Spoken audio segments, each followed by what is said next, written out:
Welcome to Sprinkle with Hope podcast. Your host, Shane, and today we have an amazing guest. We finally got him on. Anthony Trucks is joining us. Thank you, Anthony, so much for joining us today. Hey, thank you for having me, man. I just realized you guys are both ballers. That's right. Are you related? We are. We're brothers. Oh, wow. I didn't even know this. Now we're all brothers. Hey, man, I thought I was a baller. That was just football. You guys are real ballers, like legit. That is Yeah. awesome. Yeah. So, Anthony, for those of you who don't know him, he has done a ton of things in life. He was a college football player. Jason and I love college football. He actually was in the NFL, on American Ninja Warrior, owned your own gym, I think. Yeah. You're a consultant, and you're now a speaker and a podcaster, and most importantly, a coach, a life coach, right? Yeah, you can call it that. I don't know. It's funny when you say it, like, because people ask, what do you do? In order to put it in a box that they understand, I say, I'm a life coach and I'm a speaker, a motivational speaker, although it's not even close to what I do. Um, I honestly, I am a shift coach, which I guess a part of your life. I help people make shift happen, but I don't sit down and go, tell me all your sorrows. And I want to help you figure out, like, it's not my thing. I help you make Yeah. shift happen, like something special. In speaking, man, I'm more of like a transformational speaker. Like I teach Oh, things. okay. But here's the thing: if you're gonna put it in a bucket, it's a motivational speaker and a life coach. That's a good bucket to put it in. Yeah. It's different than saying like I walk dogs for a living, right? It's a whole different. Right. Yeah. Yeah, that's awesome.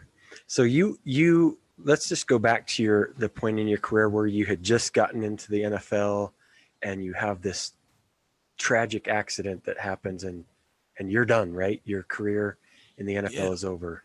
I mean, I wouldn't say it was tragic. It was football, man. Yeah. Football did what it does. It was my third year in, and yeah, man, third year in, I'm playing against the Philadelphia Eagles with the Steelers, and a guy jumps on my back and tears my shoulder, and I didn't even know. I played the rest of the game. It wasn't until like the day after I actually noticed something was wrong. But yeah, man. So it ends up ending at that moment in time. It ended my season, and then ended up over time ending my career. So yeah, man. It was one of those things where you are now met with a situation of like, hey, everything that I've been doing for the last I don't know X amount of years of my life, yeah, you can't do that anymore Yeah. and go find something else. And it's a Right. massive, like, it crushes you, man, because you have to figure out, who am I? Where do I fit? What goes on? And so I call like one of my most pivotal identity crisis. So is that the point in your career where you decided you to start focusing on the shift in life? Oh no, I broke my life at first. Oh, okay. Yeah, yeah, that's the best way I can explain it because we all get to those moments, my man, where something's going on and and things fall apart and God, you don't want to do anything. You have no drive. Why do it anymore? What's the point? And so everything in my life kind of fell to the wayside. And as I kind of went through the journey, there wasn't, I mean, it took 2008, it took me 8 years, probably good eight Wow. years to finally figure out like, oh wait, like, yeah, stop messing your life up and a lot of other life occurrences for me to finally get my kind of head back on. And yeah, then I finally got it on and it got cranked on, and man, I do some cool things now. But yeah, most definitely was not a like out of the NFL, figure it out, like, all right, go to work. Like most guys post sports or girls, like I was really lost. Because it's like you don't even want to put energy into anything. And his thing, it's not always Right. just sports, like military. I'm a Yep. person that loses a job or I get divorced or I send a kid off to college and I'm just a empty nester now. There's things that happen for everybody that when what you've been doing in your normalcy is shattered for whatever reason, good or bad, there's a loss and you're mourning a situation, and not many of us are taught how to do it. We don't have a playbook for that. So you just kind of you're in it and then now figure it out. Yeah, and I think at least your the part of the story I like about your kind of where you came from is even in your childhood, right? Was a difficult time in your life, and kind of where you've come from even from there, right? Just getting to even play sports in Yeah, college and that must have been a really challenging road to follow, right? To just a little bit. yeah, uh I mean, and what you're referencing is I mean, it's my upbringing, right? So right. if you so I was put in a foster care at 3 years old. My mom gave me and my three siblings away to a really bad system, which it's gotten better over the years. I don't know how much better. I'm obviously not in it anymore, but Right. I do hear some horror stories still. But But yeah, essentially, if you look at any prison in America, 75% of the inmates are former foster kids like me. Wow. 50% of our homeless population are former foster kids that have aged out. Like less than 1% of foster kids ever graduate from college.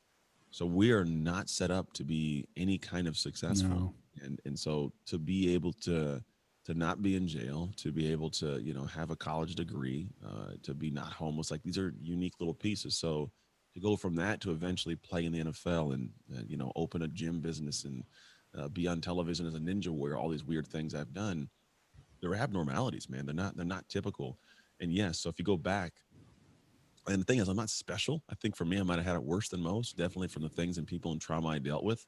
But I had a mom who loved me, man. I had a foster mom who was really, really good at being like there to love me past the crazy. But I also know that our family was super dysfunctional. Like we, I'm sure you guys probably Yeah. have your own sense of dysfunction, right? Oh, Because it's yeah. a weird thing, right? It's family, dude. Everybody's weird. I mean, here's the thing: everybody's weird, but you don't get to experience everybody's weird. So you think like it must be us. No, it's everybody, man. Everybody's Yeah. weird. Yeah. My That's family's weird, exactly. you know, like we do weird things. My sister thinks that my family is weird, like my immediate, because we like when we get bored, like as a family, we'll go work out together. Like we'll go to track. She's like, that's just weird. I'm like, I guess we're just functional. Like, let's go sweat to feel greater, you know?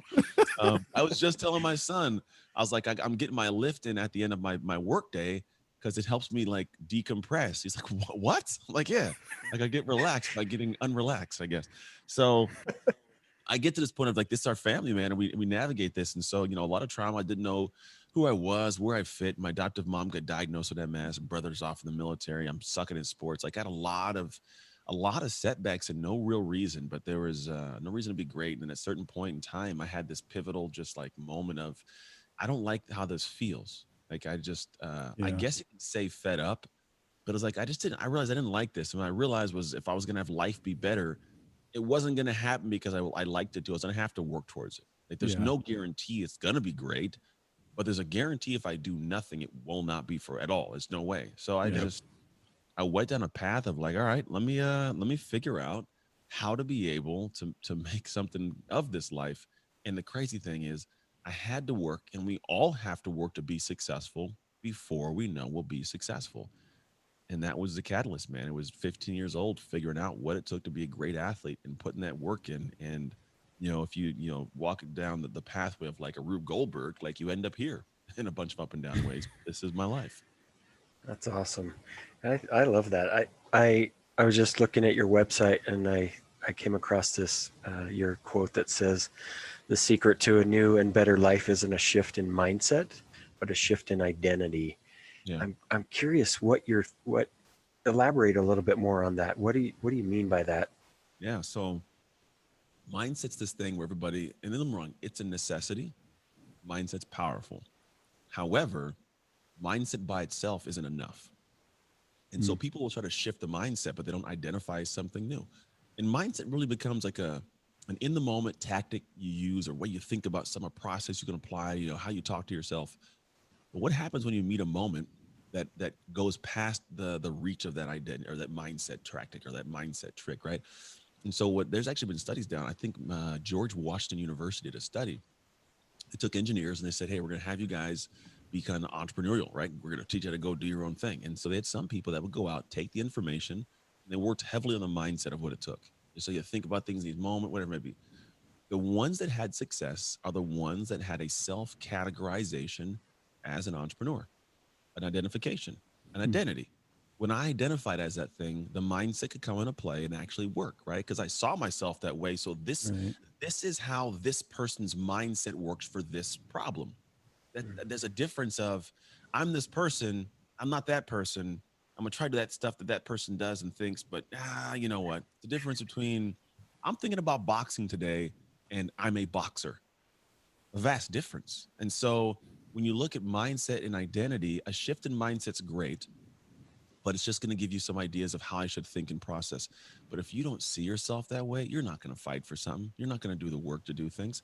I mean, for me, like I had a phenomenal mindset. I used to play professional football. I was a Right. linebacker. I would run at other people and try to hurt them. You know, like and that was the job. So my mindset was like, I didn't care about the body. I didn't care about. I'm just going to work, right? And I came Yeah. out of football, and I still, as hard as I tried, I ruined my life. Still, like I broke it. And Yeah. it's crazy. Like my marriage fell apart, business tanked. I was out of shape at one point.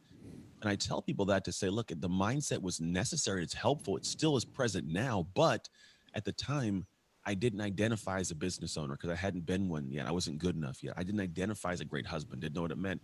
I didn't identify as the great father. I didn't identify as a person that was in the great shape. I didn't even have the identity of a football player. I had this massive crises of like, who am I? So I didn't identify as anything. So that mindset, as good as it was, my camera flickering on, um, as good as it was, it didn't work. So when I say a shift in mindset, like a shift in mindset is useful, but the true access point is a shift in identity. And that's the best way I can explain it.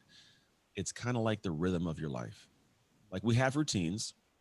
These routines are like your morning routine, my evening routine, whatever it is. It's a routine, but the rhythm is everything that happens in the nooks and crannies. It's all the in between pieces. It's how they can ebb and flow. And some people have these amazing rhythms for life. They're the songs that people love to listen to. They play on repeat. Their life moves smooth. They have money. They have time. They have freedom. They have all these things all at the same time. And you're like, how the hell does that person even like? You're not human, right? Right. Yeah.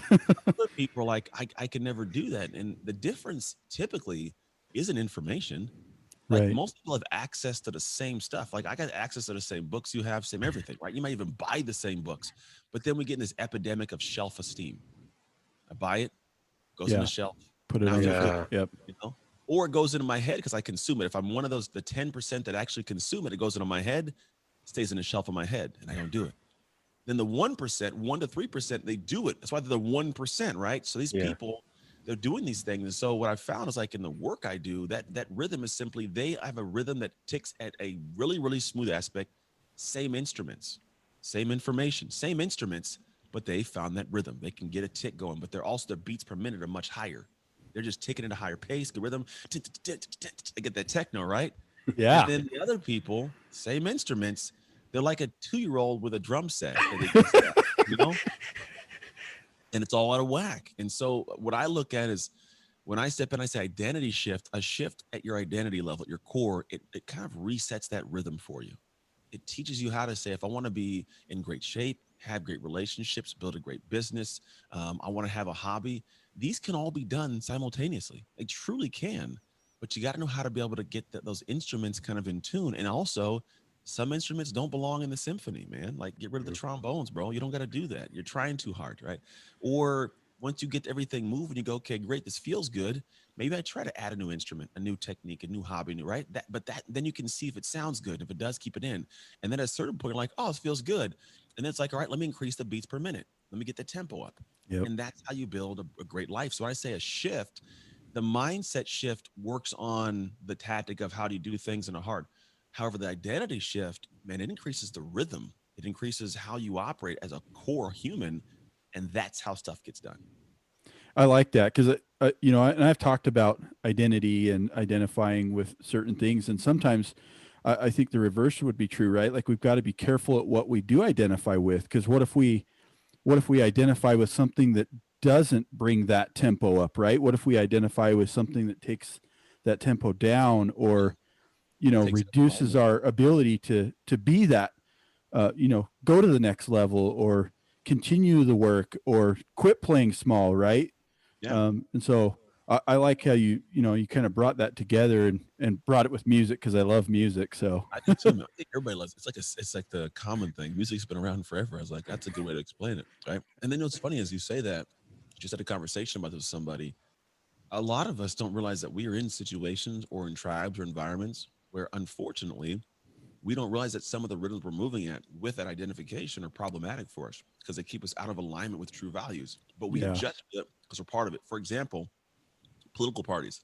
I always ask my wife, I'm like, 'cause I don't really have one I commit to. I'm like, whatever sounds good that fits my lifestyle, right? Yeah. yeah, Uh, if I'm broke, I'm Democrat. If I'm rich, I'm so it's I guess wherever you're at. And what I found was it's sad that there are people, let's say I'm a Republican, I'm gonna be a Republican. That's who I am. Now, whatever happens that the Republican Party does, I have to be on board for it. yeah, Because I identify as Republican, and not only that, but I am now, I guess, at the same whim of whatever they choose to do. And if say somebody hears something that the Republicans do, and it's not even something I like to do, I'm completely against it. Maybe but I'm a Republican. Now I Yeah. have to identify as I gotta go to bat for that. But back home, I'm like, man, I feel funny, but I'm a Republican, you know? And it's this weird because you identify Yeah. with something that may not be in perfect alignment with you at all areas. And I think that's the thing is people are they're outsourcing their identity to different environments, different tribes, social media. They're outsourcing it. And then they're not realizing that when you outsource, you didn't build it yourself. You don't know how this thing works, dude. Yeah. So of course, like Yeah. if I outsource, like, I don't know, some like marriage problems, you know, I'm outsourced. You go fix my marriage and come back and, you know, it doesn't work that way. Like, No. you know, let me figure out, I got to be in the trenches of it so I can fix it when it breaks or understand the levers to pull and the buttons to push. And so with that aspect of like, yeah, when you identify as the wrong thing, man, it draws people into deep, dark areas. And some people live their lives this way, oblivious. Like, Yeah. if my family are all doctors, I gotta be a doctor. And then you get to midlife, you're like, I hate being a doctor. I hated being a doctor. I just want to go sail sailboats, you know, like Yeah. whatever it is, it's a dynamic. And so yeah, that's it's a very good point, man. Going back to what you were talking about as far as music, I was just thinking those things that we identify with, we should be the ones that are putting that into our band or our symphony Hell instead yeah. of, it's like what you were talking about was, well, we identify it with this party. Mhm. That might be an instrument that somebody else puts into our symphony and it's not going to vibe with us. So No. I thought that was a great analogy. I really appreciate that insight. Yeah.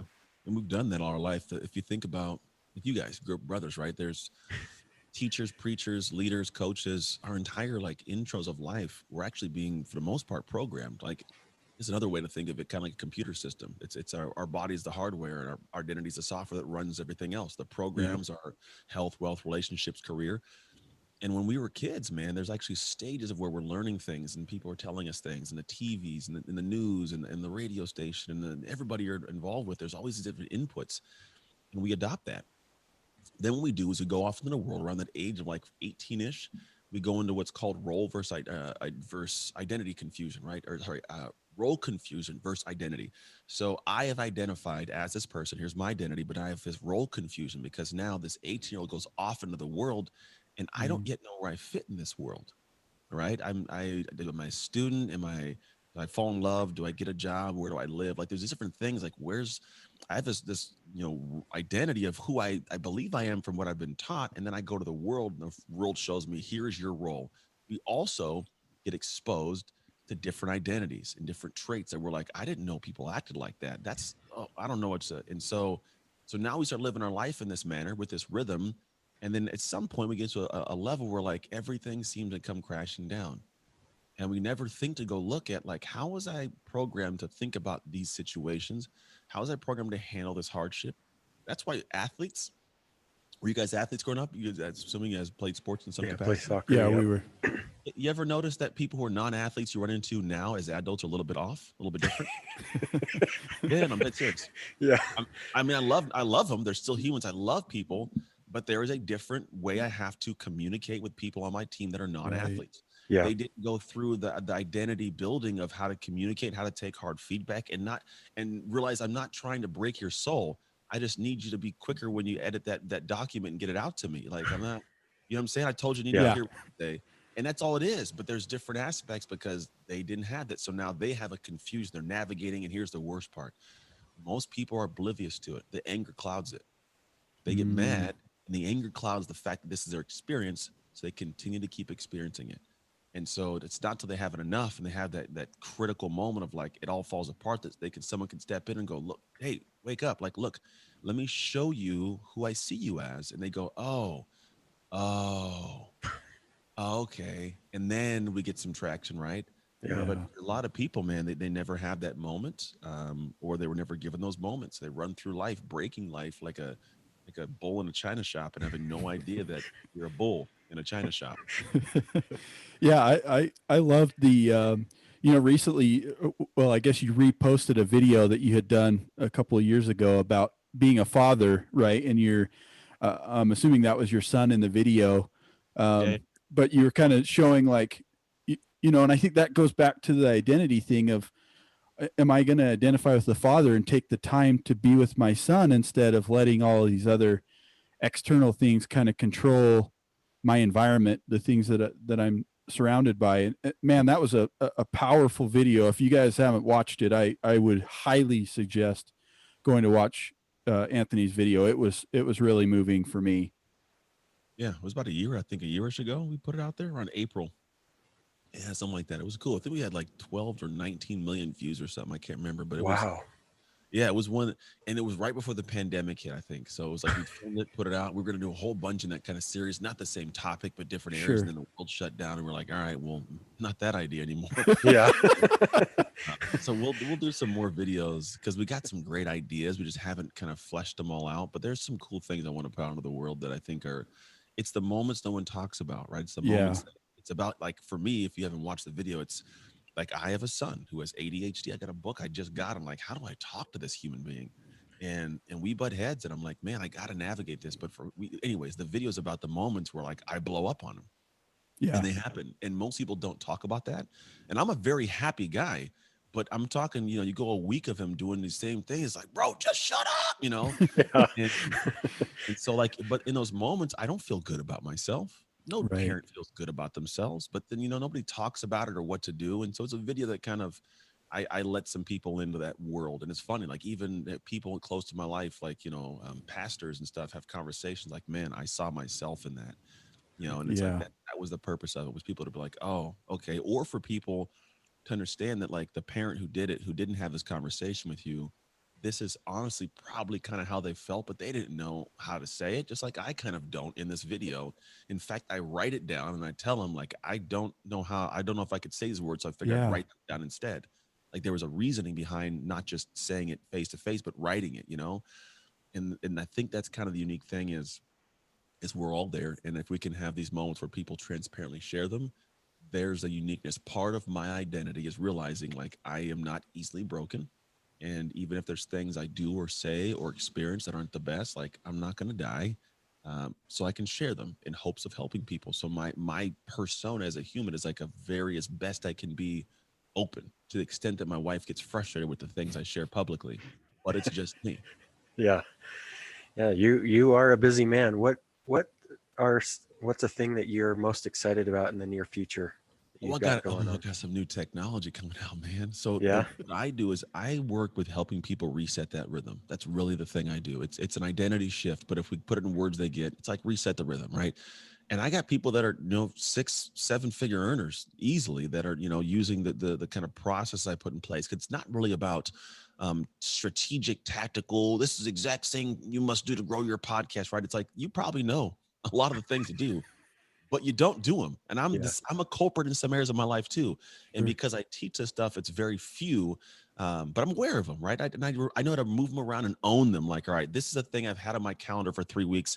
Let me put it out 3 months. Maybe I'll want to revisit it in 3 months. I'm not going to keep having it there and moving it. It's just, come on, Ant. But Yeah. here's what I realized: there's a way that you can go through a process. So what I did, I have a very specific curriculum that focuses on the identity of a human, like the 6 core areas, the drivers that make us feel like who we are, like, I love this person. And there's kind of 10 points at how I experience life. I call them roots and fruits. And what we do is we have these things that are consistently being worked towards. And then we always, at the same time, we have our aspirational goals for career or for, my business. And people want to get them all at the same time. And no one knows how to do it. I, for some reason, have a stupid, weird knack of doing this. I have so many things I create and do, but keep a really smooth rhythm, man. So I was like, that's what I am good at. My identity, I've navigated in life, so I can start teaching it. And what I'm excited about is I finally found a way to take it from all these ideas that we create at a high level, oh, I'm gonna do this, I'm gonna do this, and taking them and streamlining them down to a very pinpointed daily process. Very simple. And I took it from a piece of paper we've been using for a while, and now it's an app.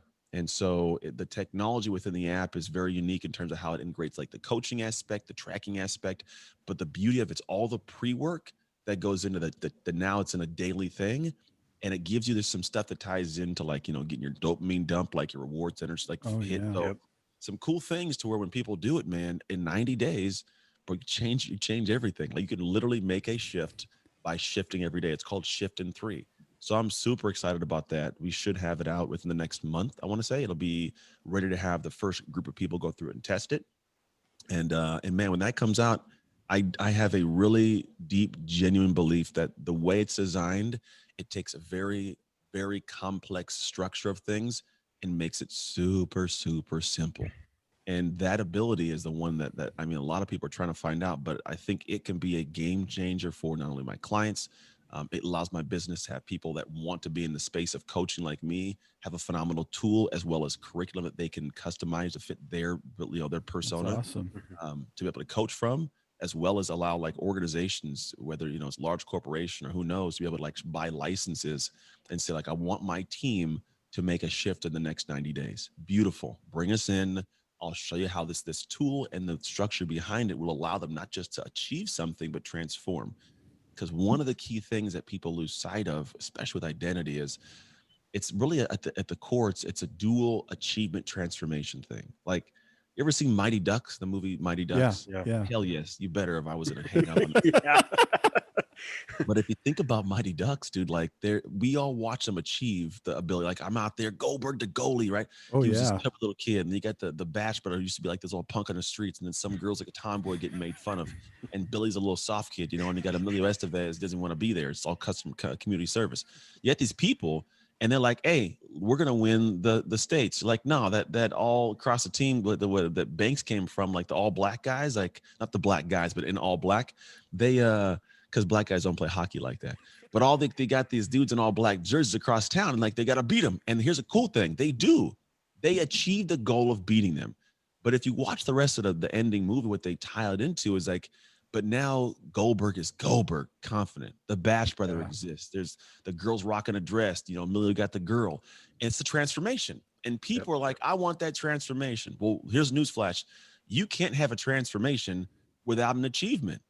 Like, it's Mm, very, you don't just wake up one day and go like, oh my gosh, I'm a, I'm an $1 million earner. Like, like it doesn't happen. Yeah. At the Yep. same time, you don't achieve something without transforming something. They say if you want to have something different, you have to do something different. And doing something different is going to be outside your typical norm, or you would already have done it. You'd already have that thing. So the problem is people try to do one without the other. I want to achieve without I want to stay the same and achieve something new. Good luck, Yeah. or yeah. I want to transform just by feeling it. It's not going to work, right? So in the way this whole process is used, the technology behind it, it's like you're taught how to keep a rhythm that is based on duality of achievement transformation simultaneously in a simplistic daily thing. So obviously I'm talking about, that's what excites me, man. That's what That's I'm super awesome. excited Yeah. about, because Well, it's a good gift to give back to the world. yeah, that Yeah, sounds awesome. We'll have to, we'll keep our eye out for it. oh yeah, you better keep busting. Oh, I'm gonna try. This is gonna be this game changer, bro. It's super simple. Yeah. Oh, isn't that the crazy when you think of it, you're like, why did no one else think of this? That's what it turned into for me. Yeah. That's awesome. That's awesome. And I love how you brought kind of your passion with simplicity, because I think oftentimes we're thinking it has to be this grand thing to transform, right? And sometimes it's the just getting back to some very simplistic, basic things that can really make that transformation for us. So I think I love that, and I'm really looking forward to seeing this when you release it. But that's awesome because you're bringing your passion, something you're really passionate about, Yeah. with this simplicity, and that sounds amazing to me. It's the So most helpful for people. When you make things complex, people don't get it. That's the hard Yeah. part. And what's yeah, unique about all this stuff is when I was 15 years old, I had this window of time where I dug in, decided to like figure out what it took to be great, and man, I killed myself, but I came out of that a monster physically and emotionally. Like, and so what I realized was what you create creates you. mm, Right? It's the process of creation over time, just leaning in and doing things day after day after day. That's how creation works. You come out of that with you created this thing, but it also made you feel like you created a different human inside. And so a lot of the simplicity is teaching you how to have some kind of joy behind consistency. Because really, one of my unique factors as a human is I have a disgusting level of discipline and consistency. I say I'm going to do it, but it gets done. And that's part of who I identify as. So because of that, I happen to have more skill sets, more time, more energy, more patience than most people do, Hmm. which allows momentum. And I'm not alone in that. Most successful people sure. have it, but that's how the app was designed. And I realized in order to get that, it can't be something where you get no joy. Because if you look at the science of habits and how they're developed and how they're ingrained, like there's got to be something you enjoy. If you hate it, it'll drain your willpower eventually. So it's like, how can I make it enjoyable, to begin with? And so that's why there's reward type things and the dopamine dumps and the, so it's like, yes, it is hard, but every day is like, I got that done. All right. Yeah, man, I feel good a little bit.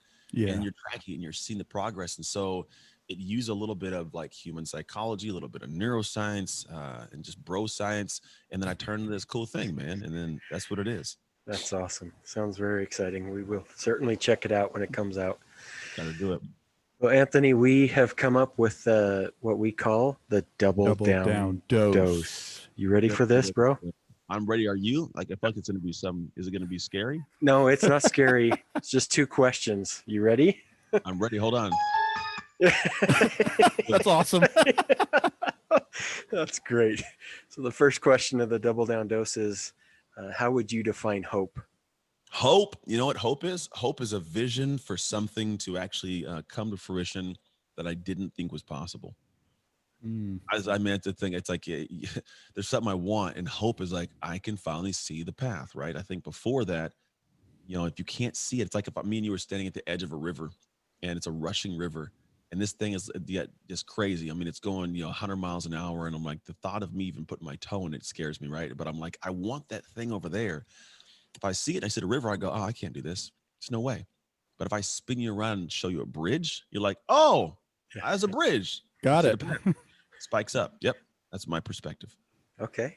That's awesome. I like that. And so the second part of the double down dose is, how would you define love, or what is your definition of love? Man, love is love's a verb, man. I think we're all seeking the emotion of love, right? There's this desire to have this, and I found that you don't get the emotion without any actions in that direction, even if it's not being returned to you. It's doing actions that put you in a place to experience it. If you think about children, I've got 3 kids. When they were born, man, they didn't do anything that I liked. They just pooped, and they peed, and they cried. They got up in the middle of the night, and they were just awake. Like, why are you just awake, little person? And so here's the thing, though. Loved them. I love them, because I'm investing time. I'm getting up with them. I'm changing diapers. I'm feeding them. I'm loving as a verb, and it brings back that emotional feeling. Now, obviously, it's compounded when the action's given back to you, right? When they say, "I love you, Dad," or "My wife, loves me because I'm loving her." I love that whole thing. But all those things, they're all actions that lead to the emotion, right? So we'll love simplistically is like a thing you can't put into words, and you can't, make it because emotion. I believe it's a thing that comes as a feeling you can't put into words based on actions that lead you there. That's awesome. Yeah, that wasn't too scary, was it? No, we're good, man. We got it done. Yeah. Yeah. Done, man. That's awesome. Anthony, we have really appreciated your time and your insight. You have an amazing mind. I am very excited to go back and listen to this episode to extract a lot more of what you're talking about. Best wishes to you and everything that you do. Again, thank you so much for your time, and we've really enjoyed it. Yeah, no problem. Thanks for having me, guys. Yeah, we really appreciate it. And I know that you played for Oregon, which is my second favorite college team. My first is BYU. I grew up, loving BYU. But thank you for playing football and doing what you do. I mean, you're such an inspiration, and I truly enjoy the content you put out. I follow you and follow all your stuff, and so thank you for just putting good quality stuff out in the world for everyone to enjoy, and again for taking some of your time out of your busy schedule to come and chat with us for a little bit. We definitely appreciate it. So hey, no problem at all, man. I'm glad you guys follow. I'm glad you guys enjoy it. My life, since we're obviously not traveling as much right now, my life is giving me some bandwidth to have these conversations. So I enjoy having them, man. I don't know who's listening, where it'll go. To be honest, I don't even really know you guys, but that's perfectly fine. I love the fact that you guys are creating something cool and sharing people with the world, man. So keep doing what you're doing. I'll keep doing what I'm doing, man. And maybe we meet in person someday and have a beer and talk about you crying yourself to sleep every night because you're a BYU fan. Yeah, well, there's a lot of truth to that. You know exactly how we feel. But no, man, it's a pleasure, man. I appreciate you guys.